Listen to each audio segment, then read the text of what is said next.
വാർത്തകളിലേക്ക്. ശ്രീനാരായണ ദർശനം എന്ന ദിവ്യൌഷധം എക്കാലവും സമൂഹത്തിന്റെ നന്മയ്ക്കായി പ്രകാശം പരത്തുമെന്ന് കൃഷി വകുപ്പ് മന്ത്രി പി പ്രസാദ്.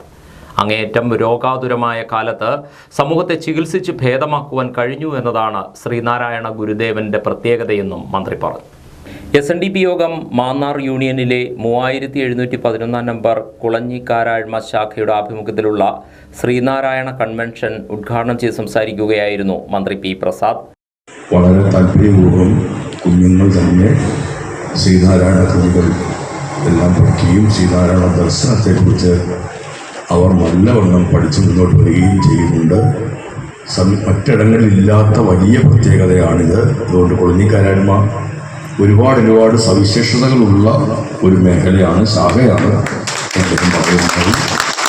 അവിടെ ഇന്നൊരു കൺവെൻഷൻ ചേരുന്നു എന്നുള്ളതിൻ്റെ പ്രത്യേകതയും ഏറെയാണെന്ന് എനിക്ക് ഉത്തമമായ ബോധ്യമുണ്ട്. അതുകൊണ്ട് നിറഞ്ഞ സന്തോഷത്തോടെ ഈ കൺവെൻഷൻ ഔപചാരികമായി ഉദ്ഘാടനം ചെയ്യുന്നതായി അറിയിക്കാം. സമൂഹം അങ്ങേയറ്റം രോഗാതുരമായിരുന്ന ഒരു കാലഘട്ടത്തിൽ ഈ സമൂഹത്തെ ചികിത്സിച്ച് ഭേദപ്പെടുത്തി എന്നുള്ളതാണ് ശ്രീനാരായണ ഗുരുദേവൻ്റെ പ്രത്യേകത. ചില ഔഷധങ്ങൾ കണ്ടുപിടിക്കുന്നത് അന്നേരത്തേക്ക് വേണ്ടി മാത്രമൊന്നുമല്ല, നാളെയും ആ രോഗം വന്നാൽ ചികിത്സിക്കാൻ വേണ്ടിയിട്ട് ഔഷധങ്ങൾ പ്രയോജനപ്പെടും. അല്ലാതെ ഒരു പ്രാവശ്യം ഉപയോഗിച്ചു കളഞ്ഞു എന്നുള്ളതല്ല. സമൂഹത്തിന് രോഗം വന്നപ്പോൾ ഗുരുദേവൻ കണ്ടെത്തിയ ശാഖാ ഹാളിൽ നടന്ന ഉദ്ഘാടന സമ്മേളനത്തിൽ യൂണിയൻ ചെയർമാൻ KM ഹരിലാൽ അധ്യക്ഷത വഹിച്ചു. ശാഖ പുതിയതായി നിർമ്മിച്ച പ്രാർത്ഥനാലയത്തിന്റെ സമർപ്പണവും കൺവെൻഷൻ സന്ദേശവും union convener Anil P Sreerangam നിർവഹിച്ചു. സുജിത് തന്ത്രികൾ അനുഗ്രഹ പ്രഭാഷണം നടത്തി. കുടുംബസംഗമത്തോടനുബന്ധിച്ചുള്ള വയോജനങ്ങളെ ആദരിക്കലും ദക്ഷിണ സമർപ്പണവും പാറയ്ക്കൽ ശ്രീനാരായണ ധർമ്മ സേവാ സംഘം ട്രസ്റ്റ് പ്രസിഡന്റ് KN ഭദ്രൻ നിർവഹിച്ചു. യൂണിയൻ അഡ്മിനിസ്ട്രേറ്റീവ് കമ്മിറ്റി അംഗങ്ങളായ പുഷ്പ ശശികുമാർ, ഹരി പാലമുട്ടിൽ, PB സൂരജ്, രാജേന്ദ്ര പ്രസാദ്, TK അനിൽകുമാർ, ബുധനൂർ മേഖലാ ചെയർമാൻ K വിക്രമൻ ദ്വാരക, ശാഖാ പ്രസിഡന്റ് M ഉത്തമൻ, വനിതാ സംഘം, യൂത്ത് മൂവ്മെന്റ് ഭാരവാഹികൾ തുടങ്ങിയവർ സംസാരിച്ചു. 7 ദിവസം നീണ്ടുനിൽക്കുന്ന കൺവെൻഷൻ മെയ് 4-ന് സമാപിക്കും. അമ്പലപ്പുഴ വളഞ്ഞവഴി SN കവലയിൽ ഗുരുമന്ദിരത്തിന്റെ സ്ഥലമളക്കാനെത്തിയ സംഘത്തിനെതിരെ പ്രതിഷേധം തീർത്ത് സ്ത്രീകളടക്കമുള്ള 100 കണക്കിന് SNDP ശാഖാംഗങ്ങൾ. പ്രതിഷേധത്തെ തുടർന്ന് ഭൂമി അളക്കാനാവാതെ സംഘം മടങ്ങി. ഞായറാഴ്ചയായിരുന്നു സംഭവം. കാക്കാഴം നീർക്കുന്നം 363 നമ്പർ SNDP ശാഖയിലെ ഗുരുമന്ദിരവും പ്രാർത്ഥനാലയവും സ്ഥിതി ചെയ്യുന്ന 11 സെന്റ് സ്ഥലമളക്കാനാണ് അമ്പലപ്പുഴ തഹസിൽദാർ PK സൗമ്യയുടെ നേതൃത്വത്തിൽ സർവേയറും സംഘവും ഞായറാഴ്ച രാവിലെ 9-ഓടെ എത്തിയത്. സംഘർഷ സാധ്യത കണക്കിലെടുത്ത് വൻ പോലീസ് സംഘവും സ്ഥലത്ത് നിലയുറപ്പിച്ചിരുന്നു. 1987 മുതൽ 2022 വരെ നിലനിന്നിരുന്ന ഭരണസമിതി ട്രസ്റ്റ് രൂപീകരിച്ച് സാമ്പത്തിക ക്രമക്കേട് നടത്തിയിരുന്നതായി ആരോപണമുണ്ട്. പണം നഷ്ടപ്പെട്ട നിക്ഷേപകരും സ്ഥലത്തെത്തിയതോടെ ഇവിടെ സംഘർഷാവസ്ഥ ഉടലെടുത്തു. നിക്ഷേപകരുടെ പരാതികളെ തുടർന്ന് റിസീവറെ വെച്ചിരിക്കുകയാണ് കോടതി. റിസീവർ അഡ്വക്കേറ്റ് ASV കുറുപ്പ് ഗുരുമന്ദിരമിരിക്കുന്ന 11 സെന്റ് സ്ഥലത്തിൽ നിന്നും 8 സെന്റ് സ്ഥലം മാർച്ച് 23-ന് ലേലം വയ്ക്കുകയും വളഞ്ഞവഴിയിലെ ഒരു വ്യാപാരി 80,20,000 രൂപയ്ക്ക് ലേലത്തിൽ പിടിക്കുകയും ചെയ്തിരുന്നു. നിക്ഷേപകർക്ക് പണം തിരികെ നൽകാനായാണ് വസ്തു ലേലം ചെയ്തത്. എന്നാൽ ഇത് അംഗീകരിക്കില്ലെന്നാണ് ശാഖാ അംഗങ്ങൾ പറയുന്നത്.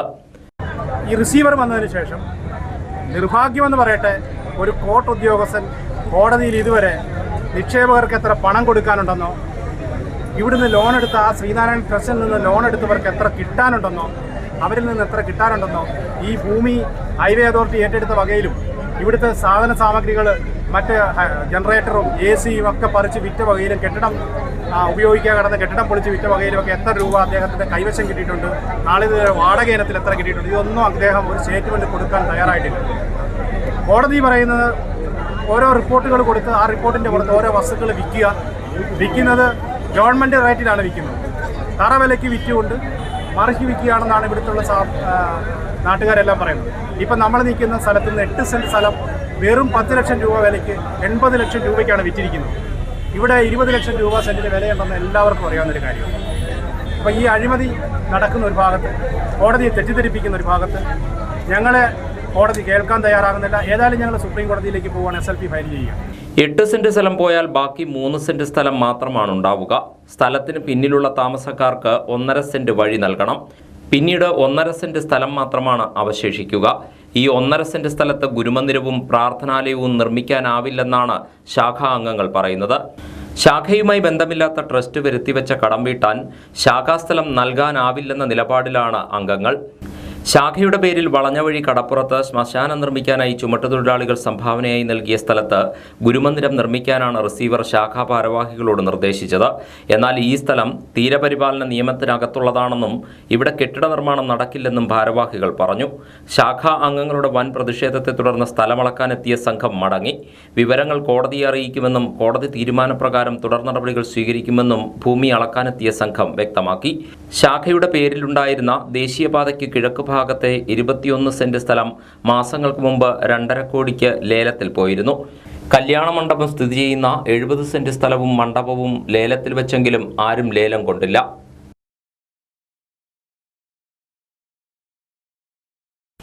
₹35 ലക്ഷം പോളക്കടിയിലെ വെള്ളത്തിൽ. കഴിഞ്ഞ മാസം ലക്ഷക്കണക്കിന് രൂപ ചെലവഴിച്ച് മനക്കച്ചിറയിൽ AC കനാലിലെ പോള വാരിയെങ്കിൽ ഇപ്പോൾ ഇതാ അവിടെ വീണ്ടും പോള തിങ്ങി നിറഞ്ഞിരിക്കുന്നു.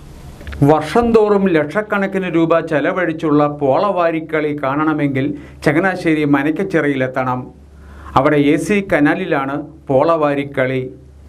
മാർച്ച് മാസം അവസാനത്തിലാണ്, അതായത് കൃത്യം 1 മാസം മുൻപ് 35 ലക്ഷം രൂപ ചെലവഴിച്ചാണെന്ന് പറയുന്നു AC കനാലിൽ മനക്കച്ചിറ ഭാഗത്തെ പോള പൂർണ്ണമായും നീക്കം ചെയ്തത്. ലക്ഷക്കണക്കിന് രൂപ ചെലവഴിച്ച് ഇങ്ങനെ 1-2 വർഷം കൂടുമ്പോൾ പോള നീക്കം ചെയ്തുകൊണ്ടേയിരിക്കുകയുമാണ്. ഇവിടെ മനക്കച്ചിറ ടൂറിസം പദ്ധതിയുടെ ഭാഗമായി 1.5 കോടിയോളം രൂപയുടെ നിർമ്മാണങ്ങൾ വർഷങ്ങൾക്ക് മുമ്പേ ചെയ്തതുമാണ്. അതൊക്കെ പഴകിയെങ്കിലും അവിടെ കാണാനുണ്ട്. എന്നാൽ പോള പൂർണ്ണമായും മാറ്റിയെങ്കിൽ മാത്രമേ അനുബന്ധ പ്രവർത്തനങ്ങൾ നടത്താൻ കഴിയൂ. മനക്കച്ചിറ ടൂറിസം പദ്ധതിയുടെ ഭാഗമായിട്ടാണ് കഴിഞ്ഞ മാസം പോള നീക്കം ചെയ്തതെന്ന് മറ്റൊരു ചടങ്ങിൽ പങ്കെടുത്ത് അഡ്വക്കേറ്റ് ജോബ് മൈക്കിൾ MLA പറഞ്ഞിരുന്നു. അതോടൊപ്പം തന്നെ നമുക്കറിയാം മനക്കച്ചിറ ടൂറിസം പദ്ധതി, അത് ഈയിടെ ടൂറിസം ഡയറക്ടറുമായിട്ടൊരു മീറ്റിംഗ് ഉണ്ടായിരുന്നു. നമ്മൾ അവിടെ ഒരു 1.5 കോടി രൂപ മുടക്കിയതാണ്. ഇപ്പം നമ്മുടെ മേജർ ഇറിഗേഷൻ്റെ പോളയൊക്കെ വൃത്തിയാക്കി വാരിയിട്ടുണ്ട്. ഇനി അവിടെ നമുക്ക് അമ്യൂസിംഗ് ലൈറ്റും ഡാൻസിങ് ലൈറ്റും ഒക്കെ ഏർപ്പാടാക്കി അവിടെ ഒരു നല്ല രീതിയിലുള്ള ടൂറിസത്തിൻ്റെ ഒരു പ്രപ്പോസൽ നമ്മൾ റെഡിയാക്കി കൊടുക്കുന്നുണ്ട്. എന്നാൽ ഇപ്പോൾ എന്താണ് സംഭവിച്ചിരിക്കുന്നത്? ഒറ്റ മാസം കൊണ്ട് തന്നെ പോള അവിടെ തിങ്ങി നിറഞ്ഞിരിക്കുന്നു. പവലിന് ചുറ്റുമുള്ള ഭാഗം പൂർണ്ണമായും പോളക്കെട്ടിലായി. തുടർന്ന് പടിഞ്ഞാട്ട് AC കനാലിലേക്ക് പോള വ്യാപിച്ചു തുടങ്ങിയിരിക്കുന്നു. ഇനി 2 ആഴ്ചയ്ക്കുള്ളിൽ പടിഞ്ഞാട്ടുള്ള കനാൽ ഭാഗവും പോള കൊണ്ട് നിറയും. അപ്പോൾ പോള വാരാൻ മുടക്കിയ പണം എവിടെ?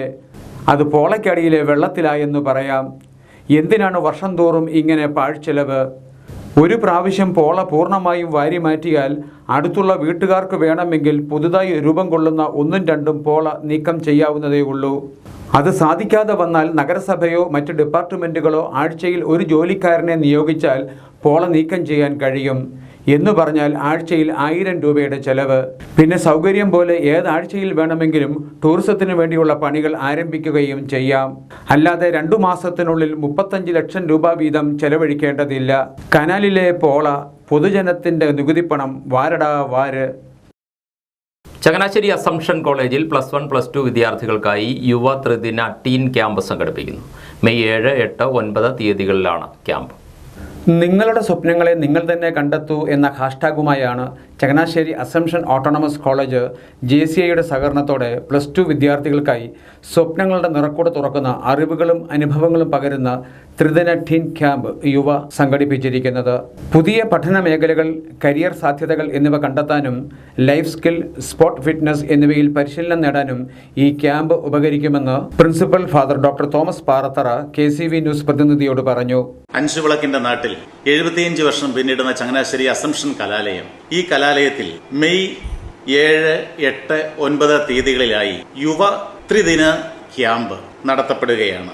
പുതിയ പഠന മേഖലകൾ, കരിയർ സാധ്യതകൾ എന്നിവ കണ്ടെത്തുവാനും ലൈഫ് സ്കിൽ, സ്പോർട്ട് ഫിറ്റ്നസ് എന്നിവയിൽ പരിശീലനം നേടുവാനും സഹായകരമായ ഒരു ക്യാമ്പാണ് യുവ എന്ന പേരിൽ നടത്തപ്പെടുന്ന ഈ camp. Idea pitching, talent honing എന്നിവയ്ക്കുള്ള നിർദ്ദേശങ്ങൾ, വിനോദ പരിപാടികൾ എന്നിവയെല്ലാം ഉൾപ്പെടുത്തി അറിവും അനുഭവവും നൽകുന്ന ഈ വേനൽ ക്യാമ്പിന് നേതൃത്വം നൽകുന്നത് പ്രമുഖ സ്റ്റാർട്ടപ്പ് കോച്ചായ അജയ് ബേസിൽ വർഗീസ്, ഡോക്ടർ റോസമ സെബാസ്റ്റ്യൻ, റെന്നി മാത്യു, JCI ഗ്രൂപ്പിലെ മെന്റർമാർ, അസംഷൻ ഫാക്കൽറ്റി അംഗങ്ങൾ എന്നിവരാണ്. ഐഡിയ പിച്ചിംഗ്, ടാലന്റ് ഹോണിംഗ് എന്നിവയ്ക്കുള്ള നിർദ്ദേശങ്ങൾ, വിനോദ പരിപാടികൾ മുതലായവ ക്യാമ്പിൽ ഉൾപ്പെടുത്തിയിട്ടുണ്ട്. ക്യാമ്പിന്റെ ഉദ്ഘാടന കർമ്മം കോട്ടയം ജില്ലാ കളക്ടർ വി. വിഘ്നേശ്വരി നിർവഹിക്കും. +1, +2 വിദ്യാർത്ഥികൾ ഈ അവസരം പരമാവധി പ്രയോജനപ്പെടുത്തണമെന്ന് വൈസ് പ്രിൻസിപ്പൽ ഡോക്ടർ റാണി മരിയ തോമസ് പറഞ്ഞു. മെയ് 7, 8, 9 തീയതികളിൽ +2 വിദ്യാർത്ഥികൾക്ക് വേണ്ടിയിട്ട് അസംഷൻ കോളേജിൽ നടത്തുന്ന 3 ദിവസത്തെ ത്രിദിന യുവ എന്ന പേരിലുള്ള ക്യാമ്പിലേക്ക് നിങ്ങളെ എല്ലാവരെയും ഹാർദമായി ഞങ്ങൾ സ്വാഗതം ചെയ്യുകയാണ്.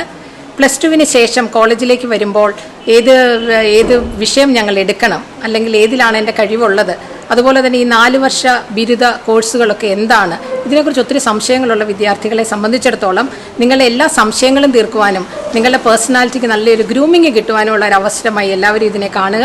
ക്യാമ്പിൽ പങ്കെടുക്കുന്ന വിദ്യാർത്ഥികൾക്ക് താമസ സൗകര്യം ലഭ്യമാണ്. കൂടുതൽ വിവരങ്ങൾക്ക് 9994337659 എന്ന നമ്പറിലോ 9446274460 എന്ന നമ്പറിലോ ബന്ധപ്പെടാവുന്നതാണെന്ന് സംഘാടകർ അറിയിച്ചു. തൃക്കൊടിത്താനം കോട്ടമുറി ശ്രീ അയ്യപ്പ ക്ഷേത്രത്തിൽ ശ്രീമദ് ഭാഗവത സത്രം മെയ് 4 മുതൽ 11 വരെ ആചരിക്കുമെന്ന് ക്ഷേത്ര ഭരണസമിതി ഭാരവാഹികൾ വാർത്താ സമ്മേളനത്തിൽ അറിയിച്ചു. പ്രശസ്ത ഭാഗവതാചാര്യന്മാർ സത്രവേദിയിൽ പ്രഭാഷണങ്ങൾ നടത്തും. 4 മുതൽ 11 തീയതി വരെയാണ് ഭാഗവത സത്രം. ആദ്യമായിട്ടാണ് കോട്ടമുറി അയ്യപ്പ ക്ഷേത്രത്തിൽ ഭാഗവത സത്രം നടത്തുന്നത്. ഇതിന് മുൻപ് ഇതുവരെയും അവിടെ സപ്താഹമാണ് നടത്തുന്നത്. അപ്പോൾ 8 സപ്താഹം തുടർച്ചയായിട്ട് നടന്നു. അതിനുശേഷം 9ാമത്തെയാണ് നവാഹം എന്നുള്ള ഒരു താല്പര്യമായിരുന്നു. അത് പക്ഷേ എന്തോ ഈശ്വരീയത എന്ന് പറഞ്ഞാൽ സത്രമൊക്കെ നടത്തുന്ന പറഞ്ഞാൽ ഒരു സത്രയോഗം ഉണ്ടാകണം. എങ്കിലെ ക്ഷേത്രത്തിൽ സത്രം എന്നുള്ള പരിപാടി നടക്കുന്നത്. സപ്താഹവും സത്രവും തമ്മിലെന്ന് പറഞ്ഞാൽ സപ്താഹം ഒരാചാര്യനും അതിൻ്റെ കൂടെയുള്ള ആൾക്കാർ മാത്രമാണ് ഒരു 7 ദിവസം ഈ സപ്താഹം കണ്ടക്ട് ചെയ്യുന്നത്. എന്നാൽ സത്രം എന്ന് പറഞ്ഞു കഴിഞ്ഞാൽ അത് നോട്ടീസ് കാണിച്ചതുകൊണ്ട് 15-ൽ പരം കേരളത്തിലെയും ഇന്ത്യയിലെയും പ്രമുഖരായ ആചാര്യന്മാർ, ചിദാനന്ദപുരി സ്വാമി, സ്വാമിനാർ, അങ്ങനെ പറഞ്ഞെങ്കിൽ അല്ലാത്തത്. അപ്പോൾ അതിനകത്ത് എല്ലാവരുടെയും പേര് വന്നിട്ടില്ല. അതിനുശേഷമാണ് നമുക്ക് കുറച്ച് പേർ എടുത്തത്. പ്രൊഫസർ സരിത അയ്യർ, ശങ്കുട്ടിദാസ്, അങ്ങനെയുള്ള കുറച്ച് ആചാര്യന്മാർ പിന്നീടാണ് നമുക്ക് നോട്ടീസ് ചേർന്നില്ല. മെയ് 1 ബുധനാഴ്ച രാവിലെ 6-ന് സത്ര വിളംബര രഥഘോഷയാത്ര ആരംഭിക്കും. മെയ് 2-നാണ് കലവറ നിറയ്ക്കൽ.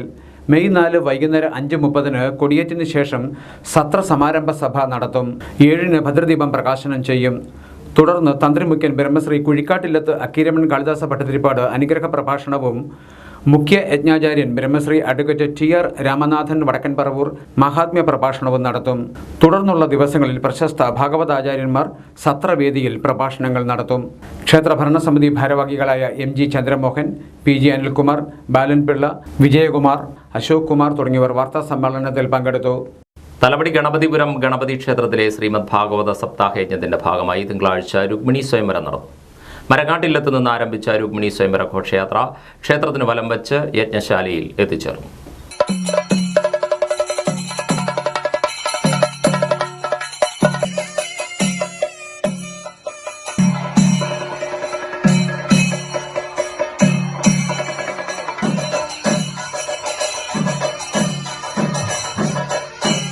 പതിനഞ്ചാമത് ഭാഗവത സപ്താഹയജ്ഞത്തിന്റെ ഭാഗമായി പതിവ് ക്ഷേത്ര പൂജകൾക്ക് പുറമെ വിശേഷാൽ പൂജകളും നടന്നു. തുടർന്ന് രുക്മിണി സ്വയംവര ചടങ്ങുകൾ ആരംഭിച്ചു. സ്വയംവര ഘോഷയാത്ര ക്ഷേത്രസന്നിധിയിൽ എത്തിച്ചേർന്ന ശേഷമായിരുന്നു രുക്മിണി സ്വയംവരം. യജ്ഞാചാര്യൻ പ്രഭാകര ശർമ്മ പതാരം, ക്ഷേത്ര മേൽശാന്തി മരങ്ങാട്ടില്ലം ശംഭു നമ്പൂതിരി, ഗോവിന്ദൻ നമ്പൂതിരി എന്നിവർ ചടങ്ങുകൾക്ക് മുഖ്യ കാർമ്മികത്വം വഹിച്ചു.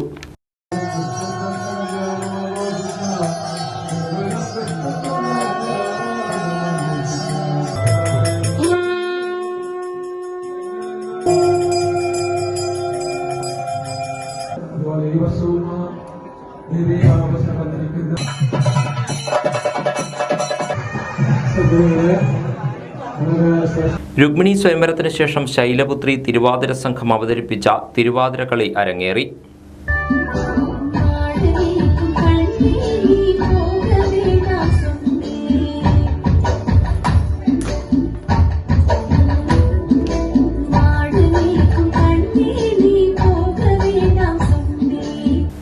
ക്ഷേത്ര ഉപദേശക സമിതി president Sarath Sasi Ramasseril, secretary Anandakrishnan, vice president Praseetha, committee അംഗങ്ങൾ തുടങ്ങിയവർ ചടങ്ങുകൾക്ക് നേതൃത്വം നൽകി. സമാപന ദിവസമായ മെയ് 1 വൈകിട്ട് അവഭൃത സ്നാനം നടക്കും. വെരൂർ സെന്റ് ജോസഫ് പള്ളിയിൽ ഇടവക മധ്യസ്ഥനായ വിശുദ്ധ യൗസേപ്പ് പിതാവിന്റെ തിരുനാളിന് കൊടികയറി. ഞായറാഴ്ച രാവിലെ 7:15 വികാരി ഫാദർ ജെയിംസ് മാളേക്കൽ കൊടിയേറ്റ് കർമ്മം നിർവഹിച്ചു.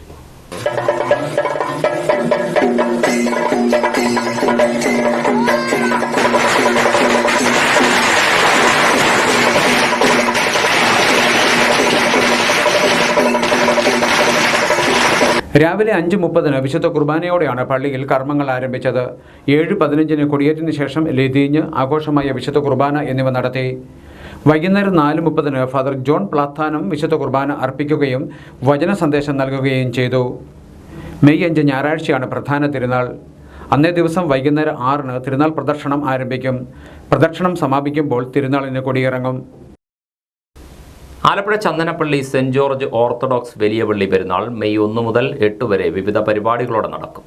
നാനാജാതി മതസ്ഥർ പങ്കെടുക്കുന്ന പ്രത്യേക അനുഷ്ഠാനമായ ചന്ദനപ്പള്ളി ചെമ്പടുപ്പ് മെയ് 8 നടക്കുക.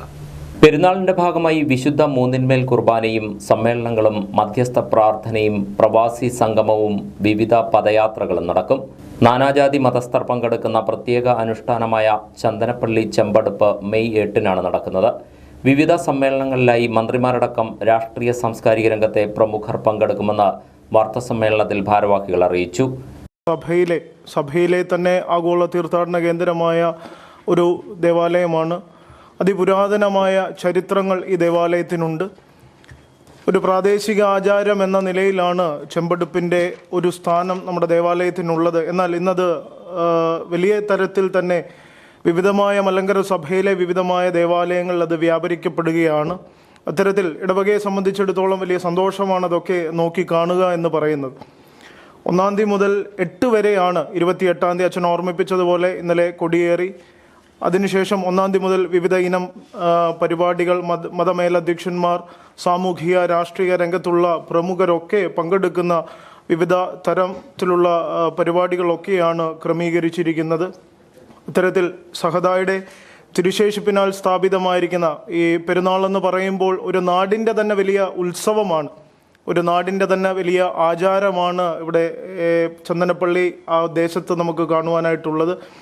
ഫാദർ ജോൺ മാത്യു, ഫാദർ എബിൻ സജി, സെബിൻ ബാബു, ജിജോ ജോസഫ് എന്നിവർ വാർത്താ സമ്മേളനത്തിൽ പങ്കെടുത്തു. തലവടി സെന്റ് തോമസ് ഓർത്തഡോക്സ് പള്ളിയിൽ 163ാമത് കല്ലിട്ട പെരുന്നാൾ മെയ് 5 മുതൽ 13 വരെ നടക്കും. ഇതിനു മുന്നോടിയായി ലോഗോ പ്രകാശനം കഴിഞ്ഞ ദിവസം നടന്നു. വിശുദ്ധ കുർബാനയ്ക്ക് ശേഷം നടന്ന ചടങ്ങിൽ ഇടവക വികാരി ഫാദർ റോബിൻ വർഗീസ് മേടയ്ക്കൽ ലോഗോയുടെ പ്രകാശന കർമ്മം നിർവഹിച്ചു.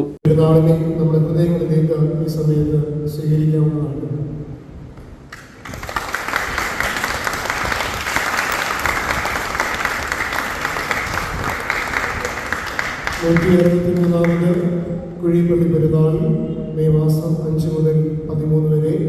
ഇതിനൊരു സ്റ്റിക്കർ നിങ്ങൾക്ക് വാഹനമുള്ളവർക്കെല്ലാം ലഭ്യമാകും. നിങ്ങളെല്ലാവരും അതും കൂടി സ്വീകരിച്ച് പോകാവുമെന്ന് ഓർമ്മപ്പെടുത്തുന്നു. ഇടവക trustee Koshy Thomas Kanyakonil, secretary Cherian Varkey Edayathra, convener prince Peter Palathinkal, joint convener Sony Joseph Chakkalayil എന്നിവർ പങ്കെടുത്തു.